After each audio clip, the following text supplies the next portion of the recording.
Hello दोस्तों, आज मैं आप लोगों के सामने हम बात करेंगे एक नए टॉपिक के ऊपर। और जो हमारा जो बेटा नया जो टॉपिक रहेगा बहुत ही शानदार रहने वाला है। उससे पहले हम कुछ चीज़ों के बारे में जानेंगे। तो फर्स्ट बेटा हम देखेंगे यहाँ पे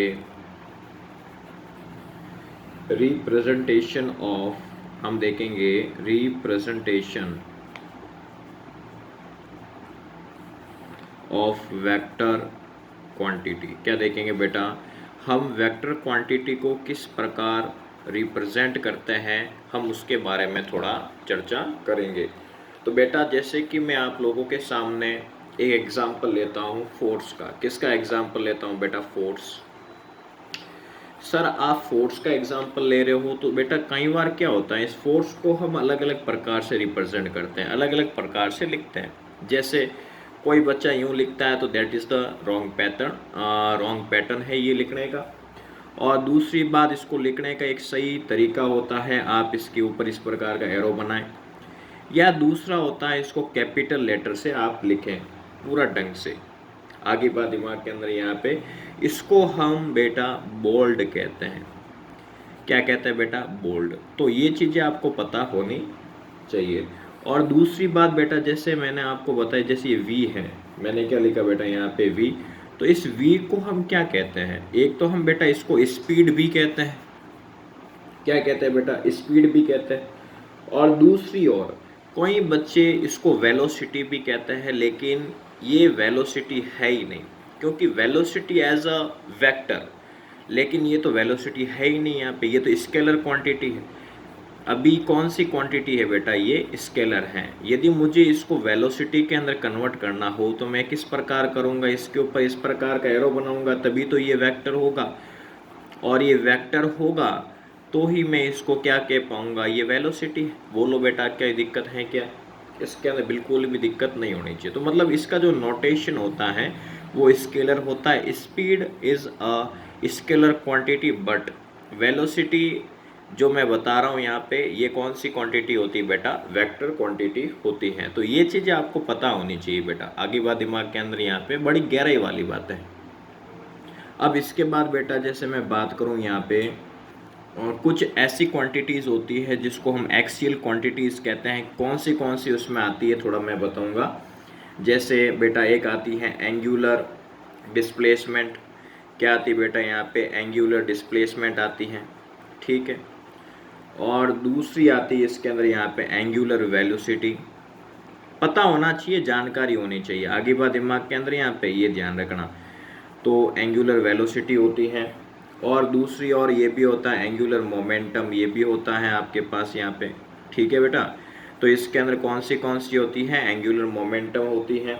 और फिर आती है बेटा टॉर्क। क्या आती है बेटा? यहाँ पे टॉर्क। ऐसे तो बहुत सारी होती हैं आगे बात दिमाग में, लेकिन आपके सामने मैं कुछ ऐसे ही मतलब लिखूंगा जो ज़्यादा इंपॉर्टेंट रहेगी हमारे नीट और जेई के लिए ना। मेनली फोकस हमारा नीट पे है, तो हम मैं नीट पे ही बात करूंगा ज़्यादा। तो ये सारी जो क्वांटिटीज़ होती है बेटा यहाँ पे, जैसे मैंने बताया एंगुलर डिस्प्लेसमेंट, वेलोसिटी है, एंगुलर मोमेंटम है, टॉर्क है, ये सारी कौन सी क्वांटिटीज़ होती है बेटा? एक्सियल क्वांटिटीज़ होती हैं। बट सर आप ये तो बताओ ये एक्सियल क्वांटिटी होती क्या है बेसिकली? तो बेटा एक्सियल जो एक वेक्टर फॉर्म होती है, ठीक है। और है क्या बेसिकली, उसको हम थोड़ा सा डिटेल से समझेंगे। थोड़ा ध्यान से समझो। जैसे मान लो यहाँ पे एक मैंने क्या बना दिया, एक स्फीयर बना दिया इस शेप में ना, ठीक है। अब इसके ऊपर क्या है, कोई भी एक पार्टिकल क्या कर रहा है बेटा? मूव कर रहा है। तो वो मूव किसके अलोंग करेगा? मतलब वो मूव किसके अलोंग करेगा? इसके एक्सियल डायरेक्शन के अंदर मूव करेगा। किसके डायरेक्शन के अंदर करेगा? एक्सियल डायरेक्शन के अंदर ऐसे मूव करेगा इस प्रकार यहाँ पे। और इसके अंदर कौन सी वेलोसिटी काम करेगी बेटा? यहाँ पे बिल्कुल इसके अंदर काम करेगी कौन सी? यहाँ पे एंगुलर वेलोसिटी। आगे बेटा बात दिमाग के अंदर यहाँ पे। तो ये जो चीज़ें होती हैं इसी को हम क्या कहते हैं बेटा? एक्सियल वेक्टर कहते हैं। और यदि मैं इसकी डेफिनेशन बताऊं तो डेफिनेशन में क्या लिखोगे आप? देयर डायरेक्शन, इसकी जो बेटा डायरेक्शन होती है, their direction is along axis. किसके अलोंग बात करेंगे बेटा? Axis of rotation. इनकी रोटेशन के अलोंग जो भी इसकी जो डायरेक्शन होती है बेटा, एक्सिस के अलोंग जो भी इसकी जो डायरेक्शन है, दैट इज एक्सियल वेक्टर। मतलब इस बाउंड्री के साथ साथ जो भी घूमने की जो डायरेक्शन होती है उसको हम क्या कहते हैं यहाँ पे एक्सियल वेक्टर कहते हैं। यहाँ तक दिक्कत नहीं होनी चाहिए। अब इसके बाद बेटा मैं थोड़ी सी और प्यारी बातें करूँ आप लोगों के साथ। जैसे मैंने कह दिया वेक्टर के बेटा 2 पार्ट्स होते हैं बेसिकली। Vector has 2 parts. कितने पार्ट्स होते हैं बेटा इसके अंदर? यहाँ पे इसके 2 पार्ट्स होते हैं, जिसके अंदर हम फर्स्ट बात करें, एक तो होता है हमारे पास क्या बेटा, मैग्नीट्यूड। क्या होता है बेटा हमारे पास? मैग्नीट्यूड होता है। और मैग्नीट्यूड को हम इस प्रकार रिप्रेजेंट करते हैं, ठीक है बेटा। और दूसरी ओर बेटा हम दूसरी ओर बात करें तो हम बात करेंगे डायरेक्शन की। किसकी बात करेंगे बेटा? डायरेक्शन की बात करेंगे। और डायरेक्शन को रिप्रेजेंट करने का जो तरीका होता है वो होता है कैप लगा हुआ। आप इसके ऊपर क्या लगाना होता है बेटा? कैप लगाना होता है। तो ये किसको रिप्रेजेंट करेगा? यहाँ पे डायरेक्शन को रिप्रेजेंट करेगा। तो बेटा इसको यदि मुझे पूरे अच्छे ढंग से लिखना हो तो मैं कैसे लिखूंगा बेटा? F vector is equal to modulus of F vector, फिर मैं ऊपर क्या लगाऊंगा? F cap. आगे बेटा बात दिमाग के अंदर यहाँ पे। तो पूरे ढंग से लिखने का जो फॉर्म होगा वो इस प्रकार होगा जैसा कि आप लोग स्क्रीन पे देख पा रहे हो। अब मान लो कि मुझे इस प्रकार चाहिए, जैसे मैं लिखता हूँ यहाँ पे हैंड्स। डायरेक्शन चाहिए मुझे वेक्टर के अलोंग। किसके अलोंग चाहिए बेटा? डायरेक्शन चाहिए वेक्टर के अलोंग। तो मुझे डायरेक्शन अलोंग वेक्टर, तो मुझे वेक्टर के अलोंग डायरेक्शन चाहिए। तो मैं किस प्रकार देखूंगा बेटा? F cap is equal to F vector upon F vector of modulus. तो मैं इस प्रकार की बात करूंगा यहाँ पे। तो यहाँ तक मुझे नहीं लगता किसी भी बच्चे को दिक्कत होनी चाहिए। तो बेटा ऐसी ही चीज़ों को हम क्या कहते हैं बेटा? Also called. इनको हम क्या बोलेंगे बेटा? Also called unit vector. बेटा हम इसको क्या बोलेंगे यहाँ पे? यूनिट वेक्टर बोलेंगे, ठीक है। और इसका जो यूनिट वेक्टर होता है, यूनिट वेक्टर का जो मैग्नीट्यूड होता है, क्या बेटा? मैग्नीट्यूड ऑलवेज 1 होता है। क्या होता है बेटा? यहाँ पे यूनिट वेक्टर का जो मैग्नीट्यूड होता है बेटा वो हमेशा क्या होता है? यहाँ पे 1 होता है। क्या होता है बेटा? 1। तो बेटा जैसा कि आप लोग स्क्रीन में देख पा रहे हो, मैंने आप लोगों के सामने एक क्वेश्चन रखा है। इनमें से क्या करना है? आपको आइडेंटिफाई करना है। जैसे एफ वेक्टर विल बी, तो बेटा यहाँ पे जो 10 न्यूटन है वो हमारा क्या होगा? इसने बोला है F vector is equal to 10 newton is right direction. बिल्कुल सही कह रहा है। और ये जो 10 न्यूटन है वो हमारा क्या होता है बेटा? मैग्नीट्यूड होता है। क्या होता है बेटा? मैग्नीट्यूड होता है। आइडेंटिफाई करना है। क्या करना है बेटा? इसको आइडेंटिफाई। ये मैग्नीट्यूड है और राइट डायरेक्शन के अंदर, तो बिल्कुल सही कह रहा है। और ये 10 न्यूटन मैग्नीट्यूड है, बिल्कुल सही कह रहा है यहाँ पे।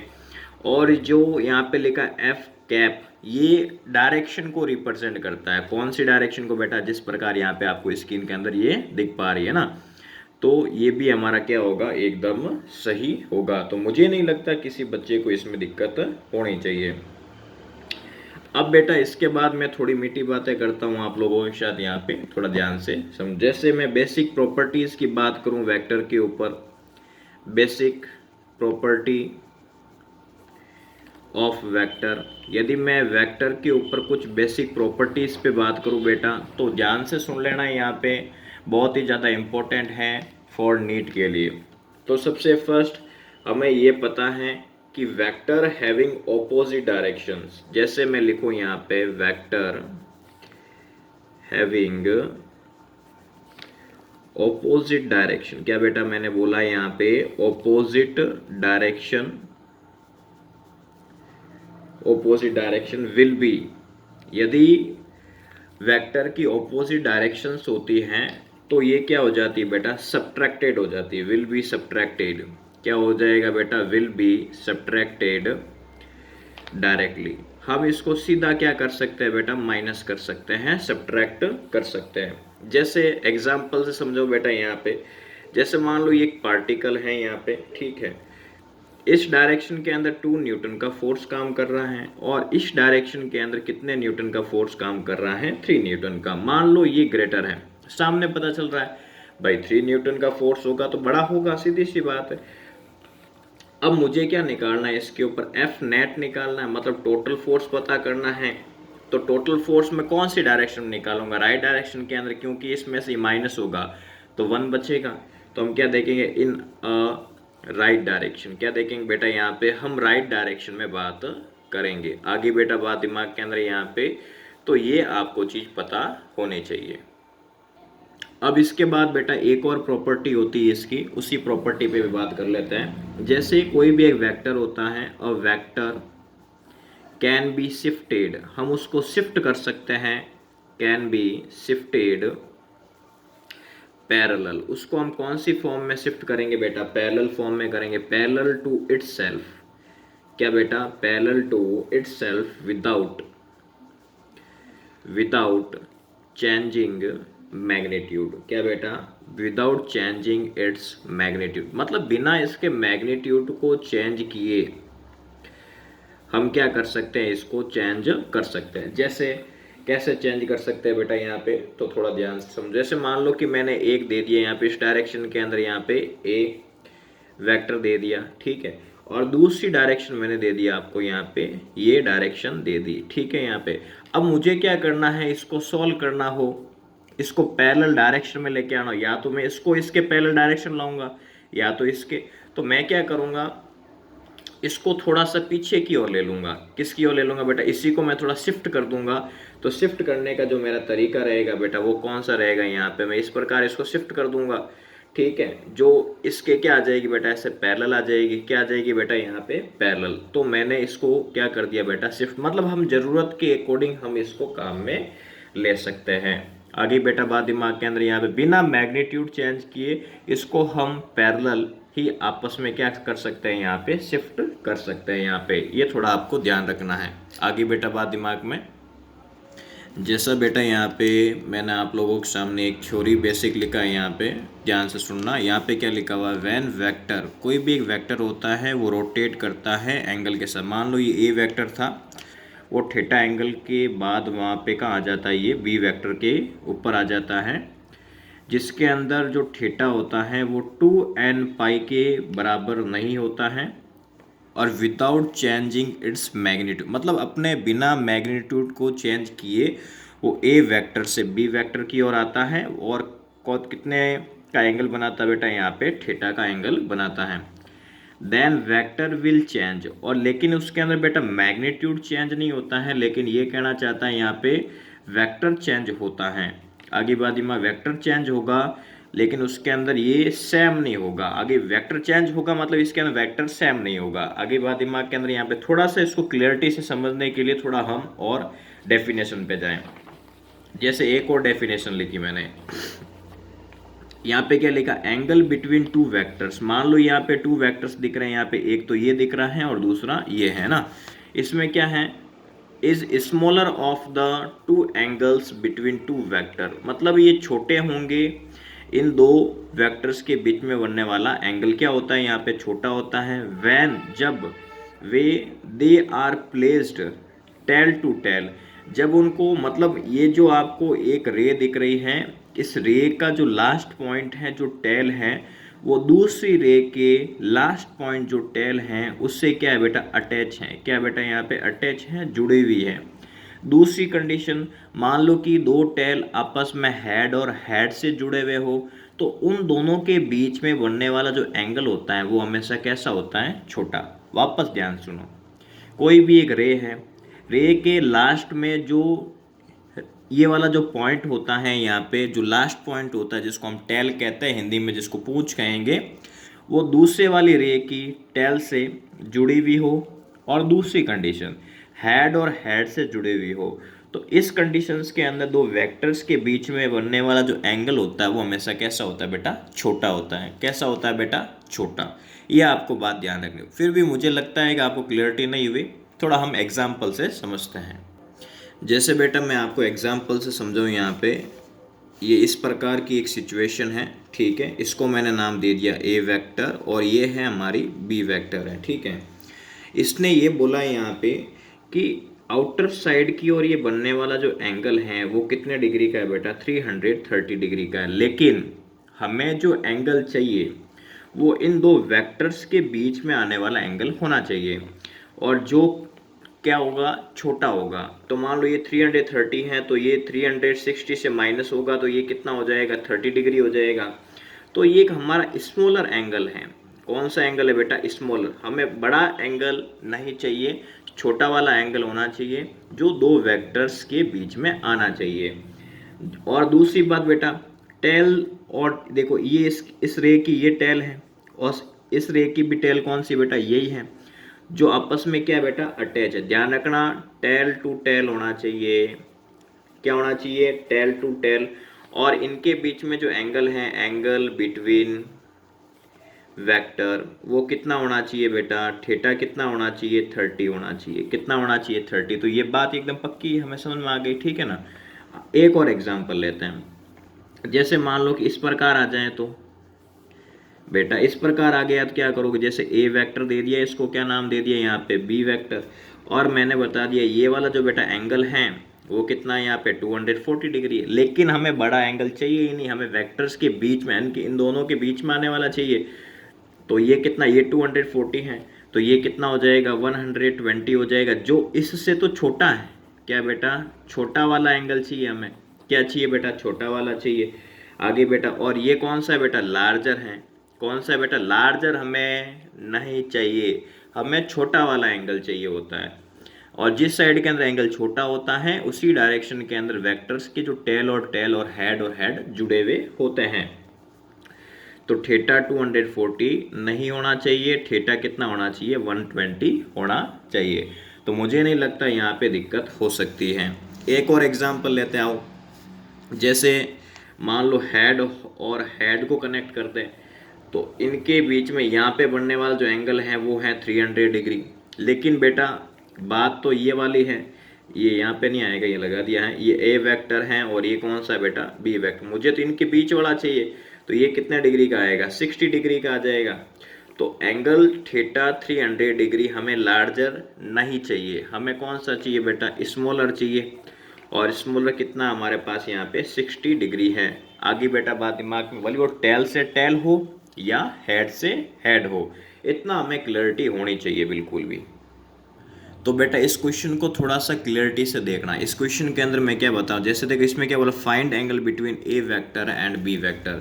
तो मुझे ए वेक्टर और बी वेक्टर के बीच में क्या फाइंड करना है बेटा, एंगल पता करना है। ये ए वेक्टर है और ये क्या बेटा यहाँ पे बी वेक्टर। लेकिन आपको इस क्वेश्चन को केयरफुली जज करना है। क्या करना है यहाँ पे, जज करना है। तो जैसे बेटा ये हेड और इसकी टेल से जुड़ा हुआ है, गलत बात।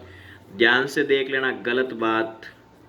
कैसी बात है बेटा, गलत बात है, गलत बात है बिल्कुल भी। हेड और टेल नहीं जुड़ सकते। क्या क्या जुड़ा हुआ होना चाहिए, टेल टू टेल होना चाहिए या हेड टू हेड होना चाहिए। यही बातें होती है बेटा, क्या होना चाहिए, हेड टू हेड होना चाहिए। तो ऐसी कंडीशन में हम क्या करते हैं, शिफ्टिंग करते हैं। क्या करते हैं बेटा, शिफ्ट करेंगे। तो पैरेलल शिफ्ट कर सकते हैं। क्या कर सकते हैं बेटा, पैरेलल शिफ्ट कर सकते हैं यहाँ पे। तो मैं इस बी वेक्टर के, ये जो बी वेक्टर दिख रहा है, इसके पैरेलल शिफ्ट में कर ही सकते। पैरेलल का मतलब होता है सेम डायरेक्शन में होना, हमेशा ध्यान, बराबर होना नहीं होता है, सेम डायरेक्शन के अंदर होना होता है। तो मैं क्या करूँगा, इसको थोड़ा सा आगे लेते हुए यूँ सेम डायरेक्शन अंदर क्या कर दूंगा, इसको ऐसे शिफ्ट कर दूंगा बी वेक्टर। आगे बात दिमाग में। तो इस बी वेक्टर की जो रे है, जिसका जो लास्ट टेल होता है, वो ए वेक्टर के टेल से क्या हो रहा है, अटैच हो रहा है। बेटा ध्यान से समझना, मैंने इसको शिफ्ट किया है। क्या किया बेटा, पैरेलल शिफ्ट किया। पैरेलल शिफ्ट का मतलब आप लोग ये समझ रहे होंगे, सर पैरेलल तो यहाँ करना चाहिए था, यहाँ करना, ऐसा दिमाग मारा नहीं। हमारी ज़रूरत के अकॉर्डिंग, ज़रूरत मतलब मुझे टेल को टेल से मिलाना है, तो वो सेम डायरेक्शन के अंदर होनी चाहिए। तो मैंने इसको इसके आगे ही शिफ्ट कर दिया। शिफ्ट करना, पैरेलल को बताना मतलब सेम डायरेक्शन को बताना होता है। तो ये 150 बेटा, और टोटल कितना होता है, 180 होता है। कितना होता है बेटा, यहाँ पे 180 होता है। तो ये कितना हो जाएगा, 30। बेटा ये लीनियर पेयर बनता है, ये टोटल 180 डिग्री का एंगल बनाता है। ये 150 है, तो ये कितना हो जाएगा, 30। यहाँ तक कोई दिक्कत नहीं होनी चाहिए। तो हमारा ऑप्शन कौन सा सही रहेगा, डी से डम्बाला। आगे बेटा बात दिमाग के अंदर, that is the perfect answer of this given question, done होना चाहिए।